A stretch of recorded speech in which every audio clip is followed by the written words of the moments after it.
Humarap sa isang roundtable discussion ang mga trainer ni Manny Pacquiao at Timothy Bradley Jr. At ayon sa kanila, kapwa may gustong patunayan sa kanilang laban ang dalawang boksingero. May live report si Mark Zambrano. Mark. Kara nagpaunlak ng panayam ang trainers ni Manny Pacquiao at Timothy Bradley Jr. sa isang roundtable discussion kung saan inilabas ng bawat isa ang kanilang saloobin. Ayon kay Coach Freddy Roach, kakaibang determinasyon ang nakita niya mula kay Manny Pacquiao.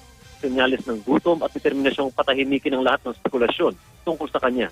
Kinuwento pa ni Roach na nilapitan daw siya ni Manny isang beses sa training at may pinakitang punch combination na gagamitin daw niya para tapusin ang laban. Dito daw nasukat ni Roach ang laman ng damdamin ng kanyang alaga na nagiging target din ng pagbabatikos. Dagdag pa ni Roach, marahil ay hindi pa nakakabawi si Bradley mula sa pinsalang inabot sa laban niya kontra kay Ruslan Povodnikov noong isang taon. Inabot umano ng 4 na buwan bago nag-recover si Bradley. Pinabulaan na naman ito ni Joel Diaz, trainer ni Bradley. 100% ready na daw ang kanyang boxer para sa laban. 2 taon daw na dinidibdib ng husto ni Bradley ang tila empty o walang laman na titulo na kanyang nakuha mula kay Pacquiao noon. Tila may multo daw na umaaligid dahil sa kontrobersya sa resulta ng laban.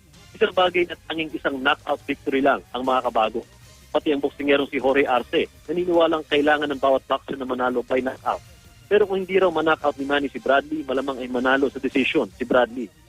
Para sa ngayon, hinihintay pa namin itong si Manny Pacquiao na nandito kami sa Top Rank Gym kung saan na nakaschedule na mag-training ngayong hapon. Although short training lang yan para ma-maintain yung kanyang condition dito sa Top Rank Gym sa Las Vegas, Nevada. Yan muna ang latest mula dito sa Las Vegas. Kara? Maraming salamat, Mark Zambrano.